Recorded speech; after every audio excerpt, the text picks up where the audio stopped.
Hello everyone, Liu Gugu here. Welcome back to my drawing video. Actually, I didn't really plan on making this as a tutorial video because honestly, this drawing was supposed to be my warm-up practice before I went live last Saturday. But I guess I could share a bit about it anyway.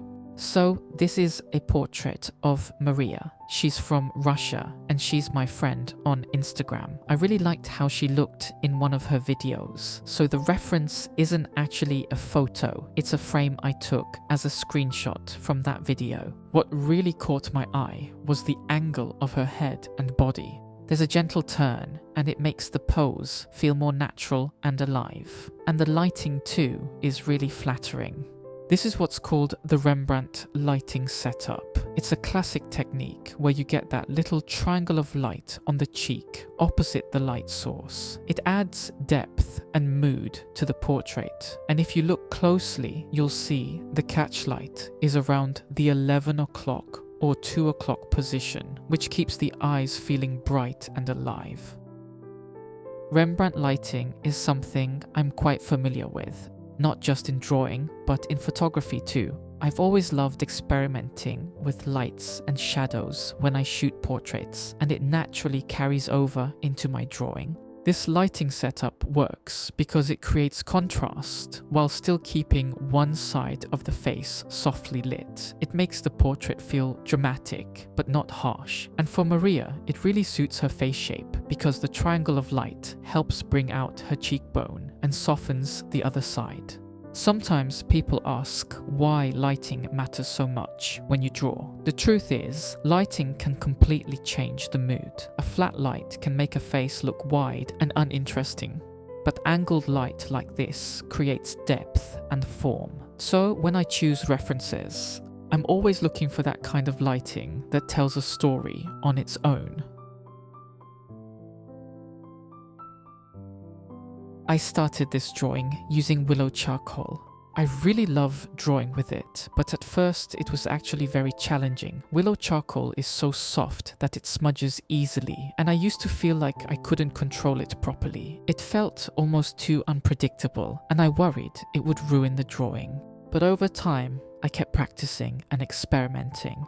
Eventually, it just clicked. Now I actually feel like charcoal is even easier to use than graphite pencils. It's more forgiving. If you make a mistake, it's easier to smudge it away or lift it out with an eraser. With graphite, mistakes can get pressed into the paper and feel almost impossible to fix.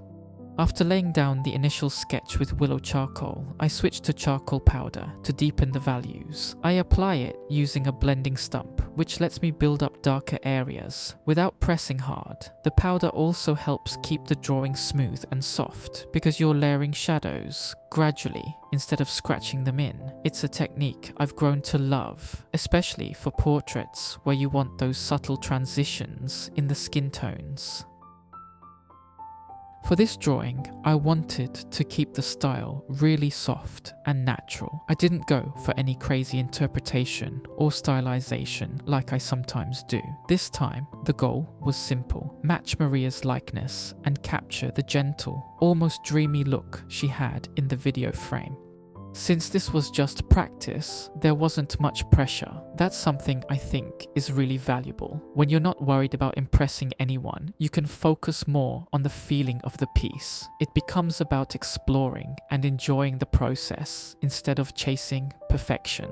I also tried to avoid making it look too harsh. Instead of defining every line sharply, I blended a lot of the shadows into the mid-tones, letting the edges breathe a bit more. That choice came naturally from wanting the portrait to feel soft, like a memory rather than a photograph. Even though this was just practice, there were still parts that challenged me. The main challenge wasn't the proportions or the lighting, since I'm pretty comfortable with those thanks to photography. The real challenge was keeping everything consistently smooth.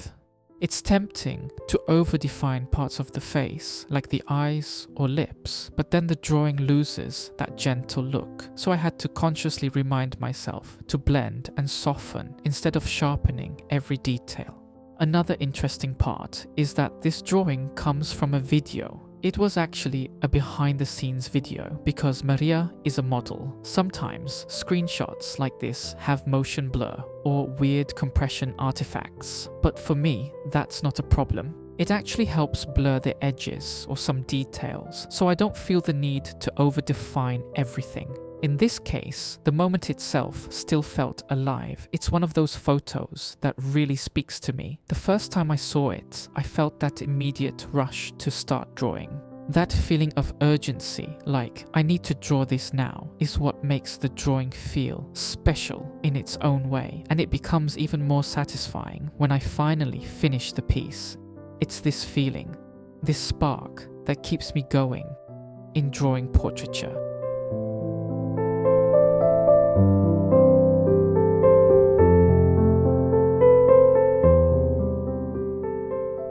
In this drawing here, I paid special attention to the edges. In portrait drawing, edges can make a huge difference in how soft or sharp the final result feels. For Mariya here, I kept many edges soft, especially the hair in front of her face, under her nose, and around the lips. In places where her hair meets the background, I even created lost edges where the boundary almost disappears. That keeps the drawing from looking cut out or pasted on, and instead lets it blend naturally into the background. Those choices come from observing the reference carefully and deciding where to focus the viewer's attention. You don't have to define everything equally. Sometimes it's the suggestion of form that feels most lifelike.